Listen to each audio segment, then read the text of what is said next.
Halo, assalamualaikum warahmatullahi wabarakatuh. Berjumpa kembali di channel Soal Bagus. Kali ini Soal Bagus akan share kembali tentang soal latihan penilaian akhir semester untuk mata pelajaran fikih untuk kelas 5 ya. Semester 1 kurikulum 2013.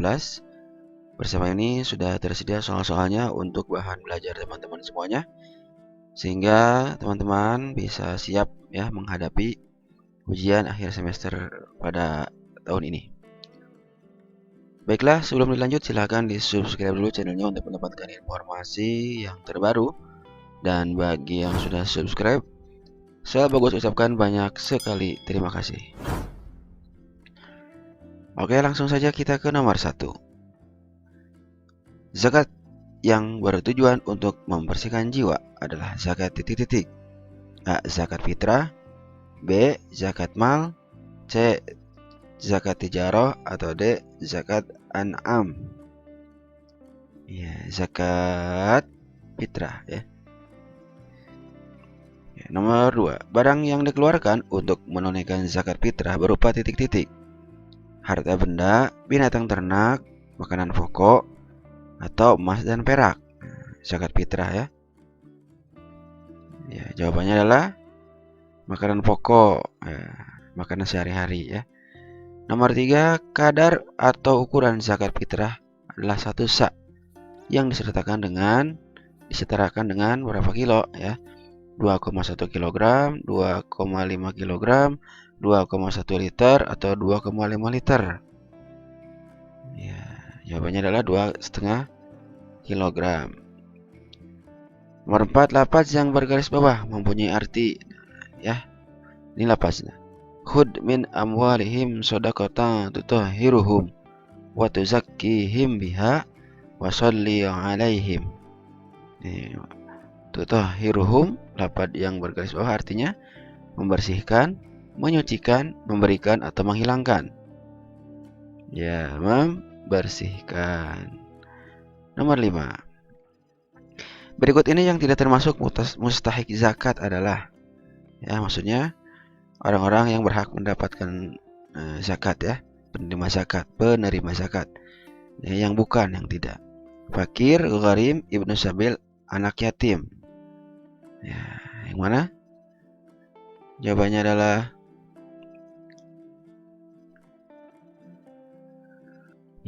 adalah anak yatim ya. Ini tidak termasuk mustahik zakat. Kemudian nomor 7. Seorang bayi yang dilahirkan sebelum matahari terbenam pada malam terakhir bulan Ramadan, maka zakat fitrahnya titik-titik untuk dibayarkan. Sunnah, wajib, tidak wajib, atau makruh. Ya, jawabannya adalah wajib ya. Ya, ini karena sebelum matahari terbenam, berarti sebelum malam ya, terakhir bulan Ramadan, sebelum maghrib artinya. Sebelum matahari terbenam, sebelum maghrib. Oke, wajib. 8. Waktu yang paling baik untuk membayar zakat fitrah yaitu A. Setelah sholat subuh sampai sebelum sholat idul fitri. B.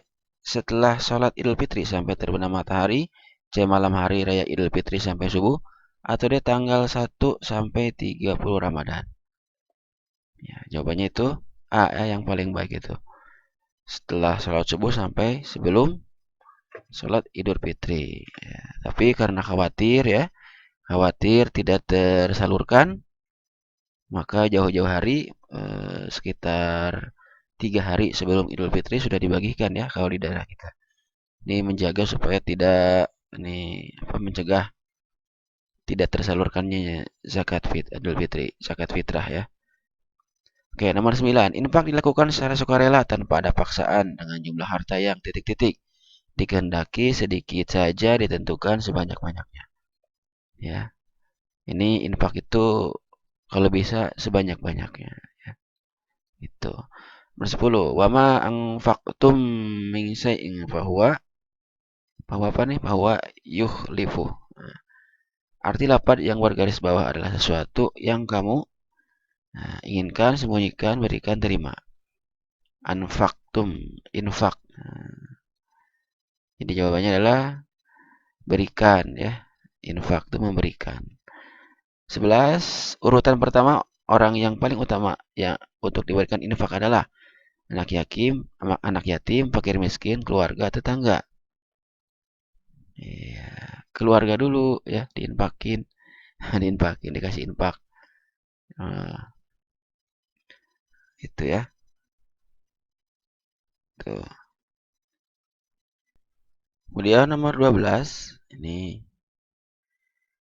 Kul inna rabbi yabsutur rizqa liman yasha.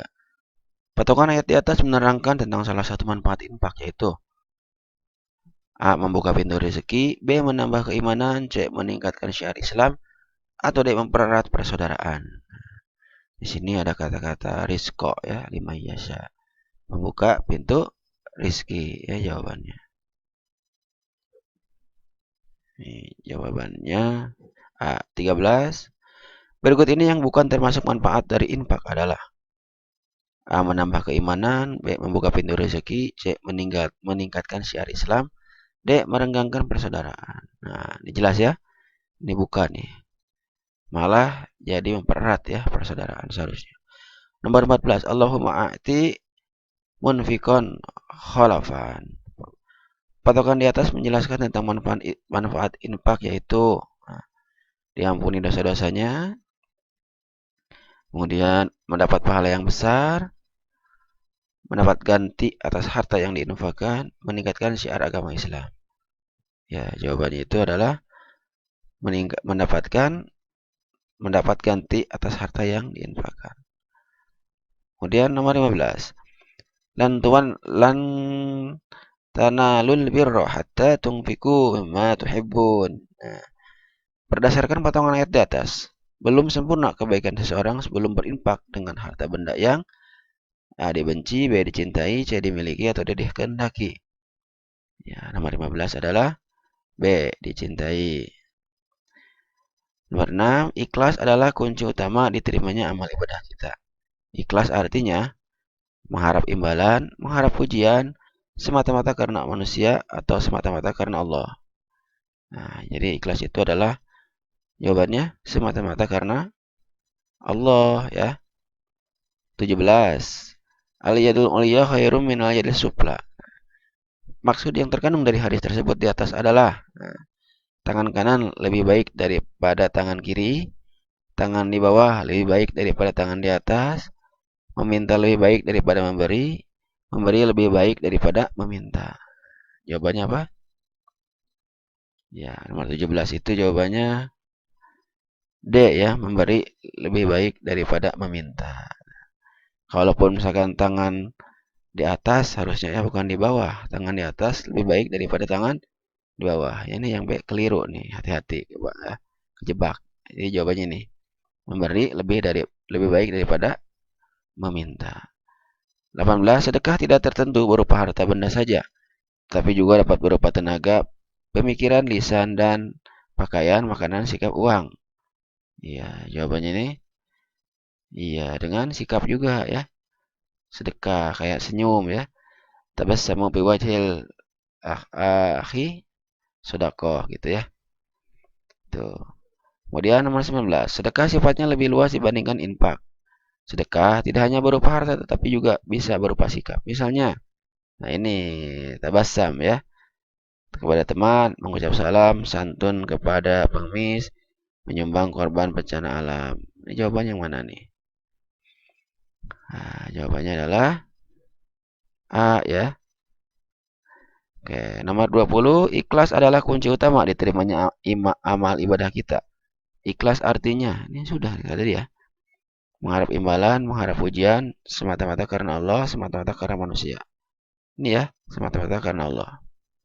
Nomor 21, yamhaqullahu riba wa yurbis sadaqat. Arti lafaz yang bergaris bawah, menganjurkan, menyempitkan, memusnahkan, atau menyuburkan. Ya, jawabannya adalah menyuburkan ya. Oke, nomor 22. Allah memusnahkan riba dan menyuburkan sedekah. Dalam kandungan ayat tersebut yang dimaksud menyuburkan adalah melipat gandakan berkah, mewajibkan sedekah, mensucikan harta sedekah, membersihkan harta sedekah. Ya, nomor 22 ini jawabannya adalah A. Melipat gandakan berkah ya. Kemudian nomor 23. Wayukaffiru ankum min sayyi'atikum. Berikut ini yang merupakan manfaat sedekah berdasarkan potongan ayat di atas adalah melapangkan rezeki, mendapatkan pahala, diampuni dosa-dosanya, menumbuhkan sifat dermawan. Ini iya, diampuni dosa-dosanya ya. Sayyi'at ya. Oke, nomor 24. Sedekah menjadi sia-sia atau tidak mendapat pahala jika dilakukan dengan titik-titik. Penuh keikhlasan, mengungkit-ungkit sedekah, jumlah uang yang sedikit, mengharap ridha Allah. Jadi sedekah itu akan sia-sia atau tidak dapat pahala jika dilakukan dengan mengungkit-ungkit ya, tidak boleh ya. Ya, jangan sampai menyakiti perasaan si penerima. 25. Hukum infak terbagi menjadi dua, yaitu wajib dan sunnah. Salah satu contoh infak wajib, menyantuni anak yatim, memberi uang kepada pengemis, menyumbang panti asuhan, menafkahi istri dan anak. Nah, ini ya, untuk yang sudah berkeluarga itu adalah menafkahi istri dan anak adalah termasuk iya infak wajib ya. Iya, nomor 25. Kemudian 26, dalam membelanjakan harta di jalan Allah, hendaknya yang paling kita harapkan adalah ridho Allah, pujian, imbalan, sanjungan. Ya, yang paling kita harapkan itu adalah ridho Allah. Kalau Allah sudah ridho, semuanya jadi mudah ya, semuanya jadi lancar. 27 berikut ini merupakan perbedaan sedekah dan infak kecuali sedekah lebih umum sedangkan infak lebih khusus. Benda yang disedekahkan hanya berupa uang. Hukum sedekah sunnah sedangkan infak bisa menjadi wajib. Infak lebih khusus di jalan Allah. Nah, ini kan kecuali ya.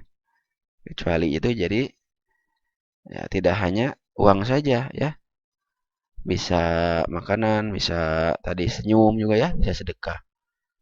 Oke, nomor 28. Orang yang paling berhak menerima sedekah dan infak adalah orang kaya, fakir dan miskin, pembantu, musafir. Nah, ini yang sedekah dan infak itu paling berhak diterima oleh oleh fakir miskin ya. Ini yang paling utama. 29. Zakat diberikan kepada 8 golongan. Sedang infak dan sedekah diberikan kepada orang kaya, siapa saja, fakir miskin, yatim piatu. Ya, siapa saja ya. Bisa fakir miskin, bisa anak yatim, bisa anak piatu, bisa juga orang kaya juga bisa ya. Kalau misalkan pengen dikasih ya. Tapi siapa saja sini. Jadi sedekah itu bisa kepada siapa saja. Nomor 30, berikut ini adalah beberapa hikmah zakat, infak dan sedekah bagi orang yang memberikannya, kecuali bagi pemberinya ya. Sebagai ungkapan rasa syukur seseorang kepada Allah, dapat meringankan beban yang harus ditanggungnya, memberikan motivasi untuk bekerja keras agar dapat sederajat dengan orang lain, atau mensucikan jiwa dari penyakit kikir dan bakil. Nah, ini kecuali ya. Jadi jawabannya kecuali itu ya dapat meringankan beban yang harus ditanggungnya, kecuali. Nah, itu ya. Baiklah, 30 soal sudah dijawab. Untuk soal isian seperti biasanya untuk memangkas durasi waktu ya, soal bagus sertakan di soalbagus.com. Silakan teman-teman untuk klik linknya di deskripsi video atau di link di kolom komentar video ini. Demikian untuk pembahasan pilihan gandanya. Mohon maaf bila ada kesalahan. Jika ada kesalahan, jangan sungkan ya teman-teman untuk mengkoreksinya. Nanti soal bagus juga akan meralatnya. Baiklah, sampai di sini. Semoga bermanfaat. Sampai jumpa di video selanjutnya. Wassalamualaikum warahmatullahi wabarakatuh.